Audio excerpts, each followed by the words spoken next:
A cozy little club of Ontario Liberal insiders have been paid millions in taxpayer-funded contracts. This is according to a review by the Globe and Mail. The review follows a criminal investigation that showed over $100,000 in public funds were paid to the boyfriend of Dalton McGuinty's deputy chief of staff.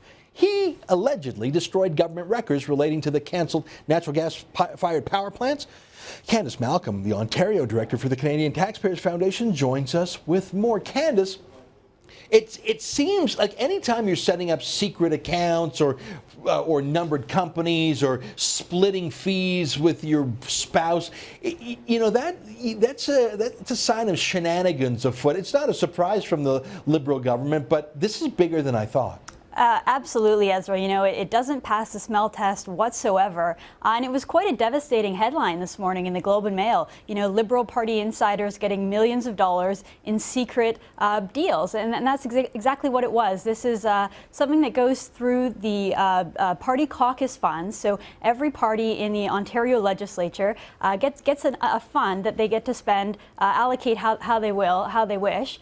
And the Liberals, it's been exposed, have been giving those contracts and sending that money out to party staff, to staffers of Dalton McGuinty, to people who worked inside the Premier's office, to shell companies, and they're getting basically top-ups to their salaries in taxpayer-funded funds that was entirely untransparent to the taxpayers, to the public. It wasn't until this police probe and the investigative journalism at the Globe and Mail that all of this came to the surface today. Yeah, I mean, I have some experience. About 15 years ago or so, I worked on Parliament Hill for a couple of years, and I discovered there were rules. For example, an MP could not hire their spouse or their kid. I mean, there were obvious rules. You don't feather your nest that way. But my reading of this Globe and Mail story, and kudos to Adam Radwanski for doing it, because he's sort of from the Liberal tribe, and he blew the whistle on him. Good for him for doing that.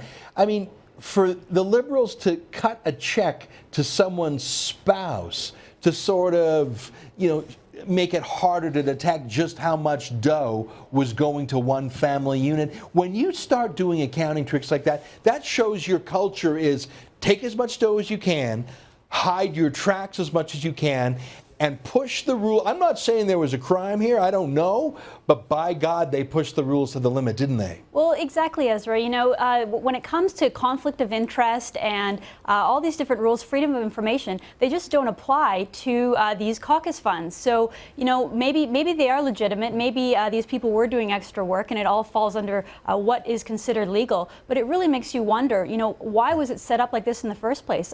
The Privacy Commissioner has no jurisdiction over this area whatsoever. So we don't know whether conflict of interest or, we can't access it through freedom of information just because of the way that the rules are set up. So whether or not it was legal or not, it doesn't make it right. It doesn't make it proper that taxpayers should be funding these kind of inside secret deals. Anything under $50,000 doesn't need to be disclosed at all. Everything above it, we don't know exactly what the services are. We just know who it's going to. So finding out that, the chief of staff or a strategist of Dalton McGuinty was getting extra money shelled over or through his wife's company, whatever. It's really shocking to taxpayers in Ontario to realize what it is that they're funding. And, it has a lot of people really outraged. It's not surprising given the record of Dalton McGuinty, and his brood and all of the scandals that have come up, but really it's devastating that millions of dollars of taxpayer dollars were going to these political contracts. You know what? It reminds me of the story in Alberta. You had Alison Redford who quit, and the rest of the PCs are saying, oh, all the bad stuff was under her watch. We're crystal clear right now. There's no shenanigans anymore. We didn't know anything about it. And here's my point. Dalton McGuinty, a lot of this was on his watch, but Kathleen Wynne was a senior cabinet minister, the campaign re-election co-chair. How many of these staffers using these hidden payment schemes continue to work for Kathleen Wynne? And the reason I ask is because I know the standard operating procedure of the Liberal Party is going to say, oh, that was all under Dalton McGuinty's watch. Kathleen Wynne is clean as pure as a driven snow. How many of these shenanigans are still going on with her approval? Do you know, Candice? Well, you know, it's a really great point and a great question because, you know, the rules haven't changed. The same system, the same party bureau fund still exists. So, you know, everyone says there's nothing wrong or illegal with this, other than the fact that the public, you know, doesn't want their money to be spent this way. There's still a lot of crossover. You're right. Premier Wynne was part of Dalton McGuinty's caucus. She was a senior cabinet minister and part of the election co-chair team. So you know, a lot of the people who were there under McGuinty, they're not all the same, but certainly a lot of the staff is still around, and who knows what more contracts. You know, all this stuff is coming up over a decade of contracts under Dalton McGuinty. Who knows what's still going on today? Yeah, well, I tell you, Candice, I thank you.